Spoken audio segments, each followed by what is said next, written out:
Indonesia adalah negara kepulauan terbesar di dunia yang terbentang sepanjang 3.977 mil antara Samudra Hindia dan Samudra Pasifik.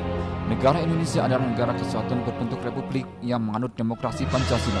Dengan sistem pemerintahan yang menganut trias politika, di mana kekuasaan negara dibagi menjadi tiga kekuasaan, yakni kekuasaan eksekutif, kekuasaan legislatif, dan kekuasaan yudikatif. Kekuasaan yudikatif atau kekuasaan kehakiman di Indonesia merupakan kekuasaan yang merdeka yang dilakukan oleh sebuah Mahkamah Agung dan badan peradilan yang berada di bawahnya, serta oleh sebuah Mahkamah Konstitusi, sebagaimana termaktub dalam Undang-Undang Dasar 1945, bahwa kekuasaan negara yang merdeka untuk menyelenggarakan peradilan guna menegakkan hukum dan keadilan berdasarkan Pancasila dan Undang-Undang Dasar Negara tahun 1945, serta demi terselenggaranya negara hukum Republik Indonesia. Mahkamah Agung adalah lembaga tinggi negara.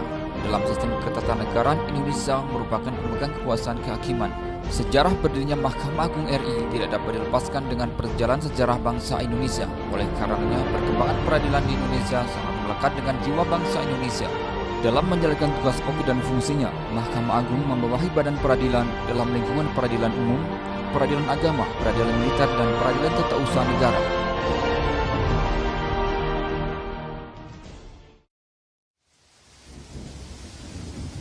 Sejarah peradilan agama di Indonesia secara umum sejalan dengan masuk dan berkembangnya Islam di Indonesia, yakni sekitar abad ke-7.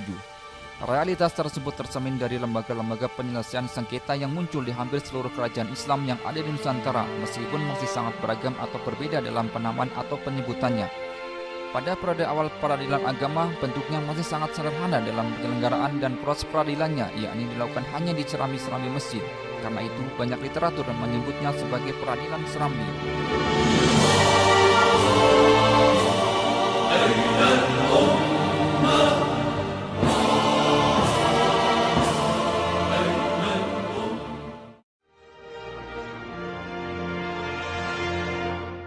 Pengadilan agama secara judis formal dapat dinyatakan tanggal berdirinya pada tanggal 1 Agustus 1882 Masehi, yakni bertepatan dengan ditetapkannya peradilan serambi sebagai suatu badan peradilan yang terkait dengan sistem kenegaraan untuk pertama kali lahir di Indonesia, yaitu wilayah Jawa dan Madura. Kelahiran didasarkan pada keputusan Raja Belanda Willem III nomor 24 pada tanggal 19 Januari 1882 yang dimuat dalam Statblad 1882 nomor 152 Junto 153 tentang Priestrat of Java and Madura dengan nama resmi Priestraden, yang kemudian lazim disebut dengan Rapat Agama atau Rat Agama dan terakhir disebut dengan Pengadilan Agama.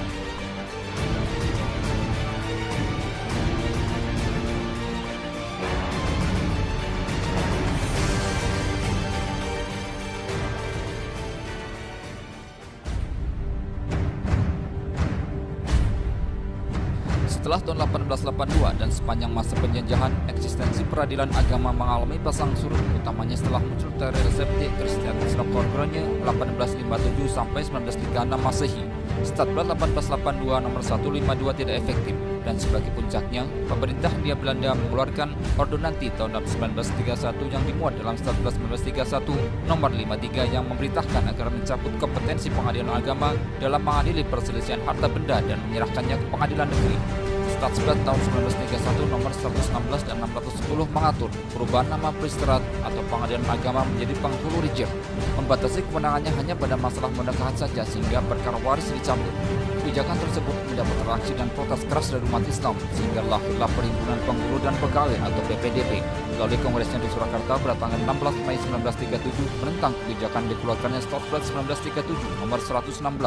Akhirnya karena begitu kuat dan masifnya gelombang protes yang dilakukan oleh umat Islam ketika itu, pemerintah Belanda melakukan politik agama dengan mendirikan Pengadilan Agama Tinggi atau Mahkamah Islam Tinggi atau Hoge Islami Eiszaken pada tanggal 1 Januari 1938 dan dibuka secara resmi sejak 7 Maret 1938 Masehi atau 5 Muharram 1357 Hijrah di Gedung Cikini nomor 8 Jakarta. Lahirnya Statblad tahun 1931 nomor 116 dan 610 merupakan tonggak lahirnya Mahkamah Islam Tinggi Otomit sebagai peradilan agama tingkat banding di Surakarta. Namun pada sisi lain, Statblad tahun 1931 nomor 53 merupakan pukulan knockout bagi peradilan agama, dan sejak saat itu pula peradilan agama menjadi kuasi peradilan.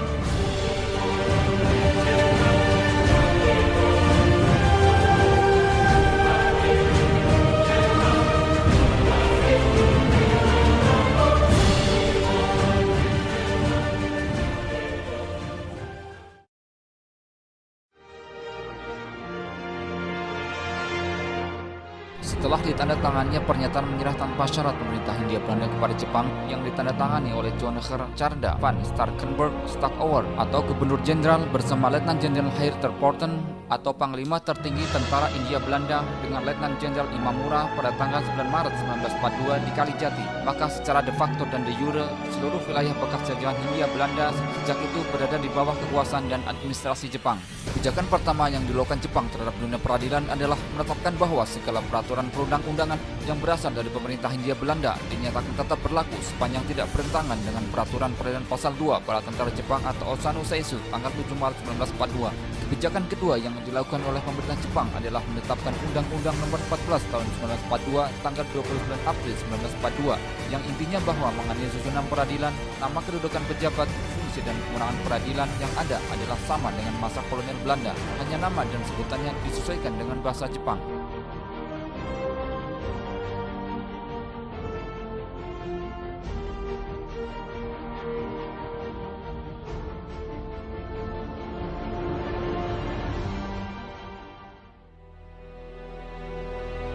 Pada masa pendudukan Jepang, eksistensi peradilan agama sempat terancam dan nyaris saja hilang di bumi Indonesia. Tepatnya pada akhir Januari 1945, pemerintah bala tentara Jepang sempat mengajukan pertanyaan kepada Dewan Pertimbangan Agung atau Sanyo Anyo Kaiki Chimushitsu dalam rangka maksud Jepang akan memberikan kemerdekaan kepada bangsa Indonesia, yaitu tentang sikap Dewan Pertimbangan Agung terhadap susunan penghulu dan cara mengurus kas masjid dalam kaitannya dengan kedudukan agama Islam terhadap negara Indonesia merdeka kelak. Kemudian tepatnya pada tanggal 14 April 1945, Dewan Pertimbangan Agung memberikan jawaban resmi bahwa dalam negara baru yang memisahkan urusan negara dengan urusan agama tidak perlu mengadakan pengadilan agama sebagai pengadilan istimewa.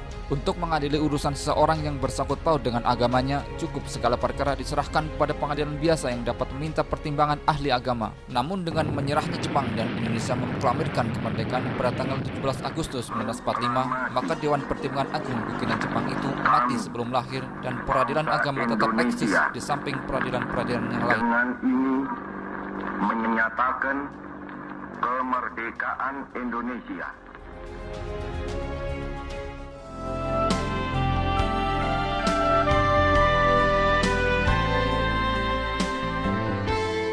Di era reformasi, eksistensi peradilan agama mencapai puncak kekokohannya pada tahun 2001 saat disepakatinya perubahan ketika Undang-Undang Dasar 1945 oleh Majelis Permusyawaratan Rakyat.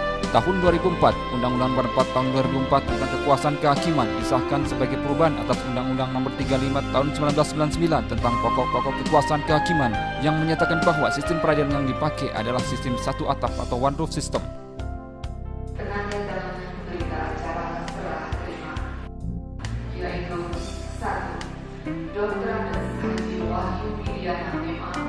Direktur Pembinaan Peradilan Agama di Filipina.